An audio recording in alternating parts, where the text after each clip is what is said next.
नमस्कार, आप देख रहे हैं सत्य हिंदी का 2 बजे का न्यूज बुलेटिन और मैं हूं आपके साथ निकिता। बुलेटिन की शुरुआत करने से पहले एक नजर हेडलाइंस पर। नेतन्याहू ने इस्राएली सेना को हिजबुल्लाह के ठिकानों पर जोरदार हमले का दिया आदेश। पाकिस्तान के प्रधानमंत्री की ईरानी राष्ट्रपति से हुई बात, बदलते क्षेत्रीय हालात पर की चर्चा। संदिग्ध हमलावर ट्रंप प्रशासन से जुड़े अधिकारियों को निशाना बनाना चाहता था, रिपोर्ट। प्रेस ब्रीफिंग में ट्रंप बोले, गोलीबारी मुझे ईरान में युद्ध जीतने से नहीं रोक पाएगी।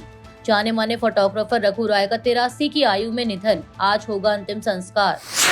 इसराइल के प्रधानमंत्री बेंजामिन नेतन्याहू ने अपनी सेना को लेबनान में हिजबुल्लाह के ठिकानों पर जोरदार हमला करने का आदेश दिया है। यह फैसला युद्ध विराम को 3 हफ्ते बढ़ाए जाने के 2 दिन बाद आया है। इस निर्देश के बाद इस्राएली सेना ने नए हमले किए। इससे पहले शनिवार को दक्षिणी लेबनान में हुए हमलों में कम से कम 6 लोगों की मौत हुई थी।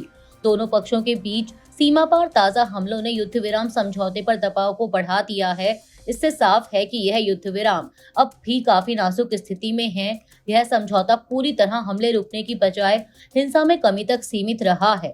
वॉशिंगटन में दोनों देशों के प्रतिनिधियों के बीच बातचीत के बाद गुरुवार को इसे बढ़ाया गया था।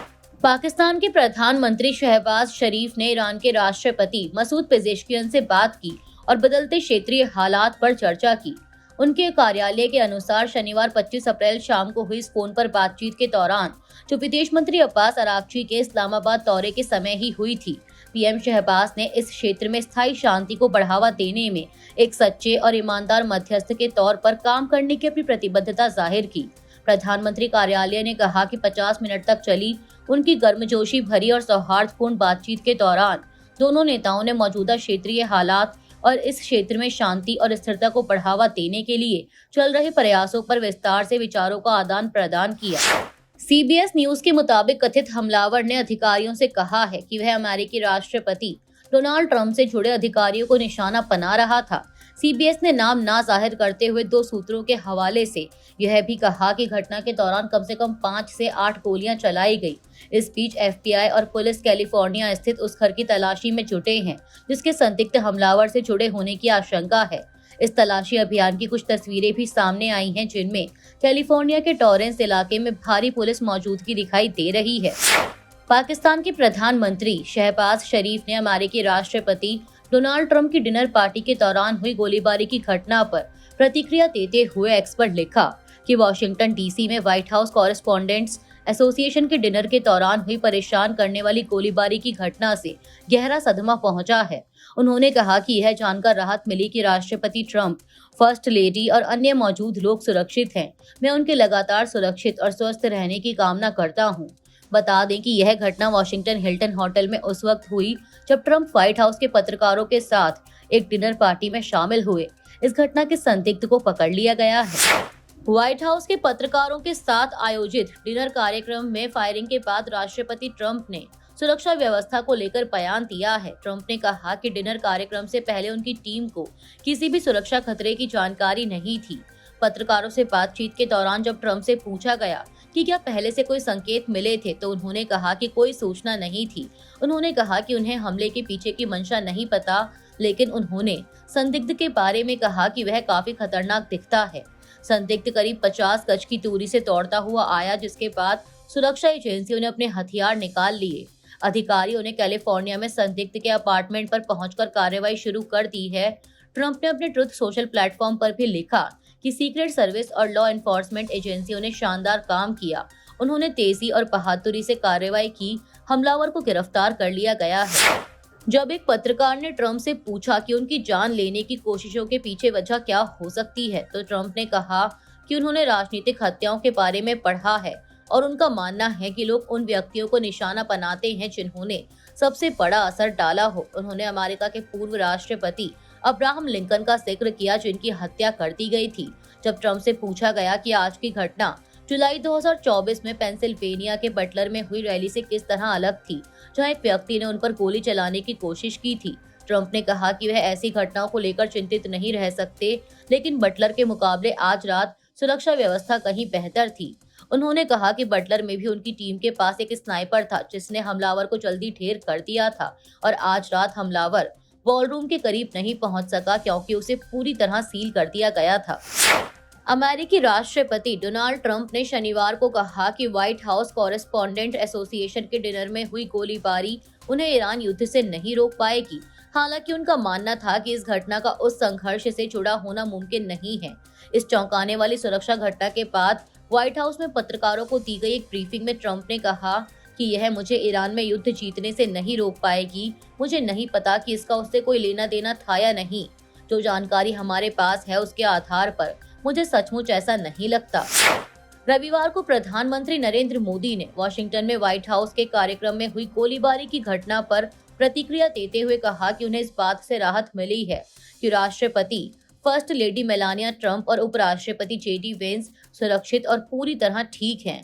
उनकी लगातार सुरक्षा और कुशलता के लिए अपनी शुभकामनाएं देते हुए मोदी ने इस बात पर जोर दिया कि लोकतंत्र में हिंसा की कोई जगह नहीं है और इसकी एक स्वर में निंदा की जानी चाहिए। जाने माने फोटोग्राफर रघु राय का 83 वर्ष की आयु में निधन हो गया। उन्होंने रविवार सुबह एक निजी अस्पताल में अंतिम सांस ली। रघु राय लंबे समय से कैंसर से जूझ रहे थे। पीटीआई के अनुसार उनके बेटे नितिन राय ने बताया कि उनके पिता 2 साल पहले प्रोस्टेट कैंसर से पीड़ित थे। इलाज से वह ठीक हो गए थे। बाद में कैंसर पेट में फैला, उसका भी इलाज हुआ और ठीक हो गए। हाल ही में कैंसर दिमाग तक पहुंच गया था और उम्र से जुड़ी अन्य परेशानियां भी थी। परिवार ने इंस्टाग्राम पर पोस्ट करके यह दुखद खबर दी। परिवार ने बताया कि रघु राय का अंतिम संस्कार रविवार को दोपहर 4 बजे नई दिल्ली के लोधी क्रेमेशन ग्राउंड में किया जाएगा। उन्होंने 1965 में द स्टेट्समैन अखबार में फोटो पत्रकार और 1985 में इंडिया टुडे के लिए 10 साल तक बतौर फोटो संपादक काम किया। उनकी फोटोग्राफी पर कई सारी किताबें आ चुकी हैं। रघु राय को अब तक कई अंतर्राष्ट्रीय और राष्ट्रीय पुरस्कार मिल चुके हैं। साल 1971 में भारत सरकार ने उन्हें पद्मश्री से नवाजा था। लोकसभा में विपक्ष के नेता राहुल गांधी ने पश्चिम बंगाल में चुनाव प्रचार के आखिरी चरण में बीजेपी और टीएमसी पर जोरदार हमला बोला। उन्होंने कहा कि असली मुकाबला भारतीय जनता पार्टी और कांग्रेस के बीच है। कोलकाता में सभा के दौरान उन्होंने कहा कि वह नरेंद्र मोदी से नहीं डरते। राहुल गांधी ने आरोप लगाया कि बीजेपी और राष्ट्रीय स्वयंसेवक संघ के खिलाफ लड़ना कांग्रेस का लक्ष्य है। राहुल ने कहा कि मैं नरेंद्र मोदी से नहीं डरता। अगर कोई डरता है तो वह नरेंद्र मोदी है। मुझसे 55 घंटे तक पूछताछ की गई। मेरे खिलाफ 36 मामले दर्ज हैं। मैं इसीलिए बोल पा रहा हूं क्योंकि मैं जमानत पर हूं, वरना जेल में होता। क्या उन्होंने कभी ममता जी से पूछताछ की है? क्योंकि वे जानते हैं कि असली दुश्मन ममता जी नहीं है। बीजेपी का असली दुश्मन राहुल गांधी है।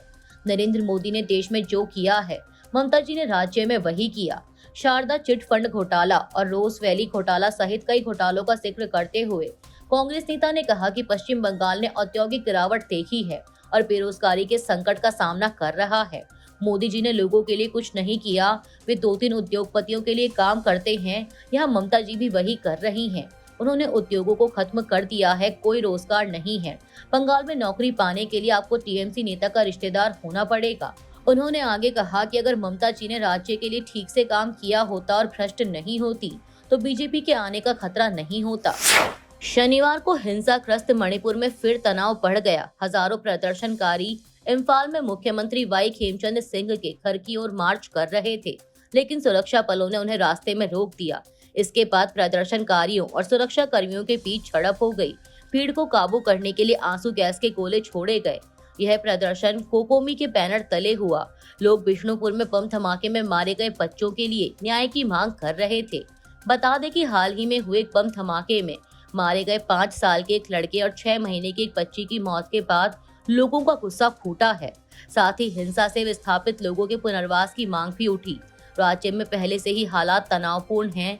इस बीच हाल ही में उखरूल जिले में भी गोलीबारी में 3 लोगों की मौत हुई। मणिपुर में पिछले 3 साल से जातीय हिंसा जारी है।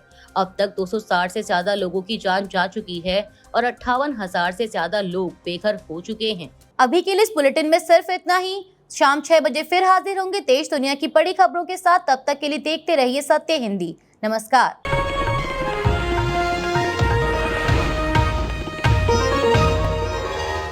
Copyright disclaimer under Section 107 of the Copyright Act 1976. Allowance is made for fair use for purposes such as criticism, comment, news reporting, scholarship, and research.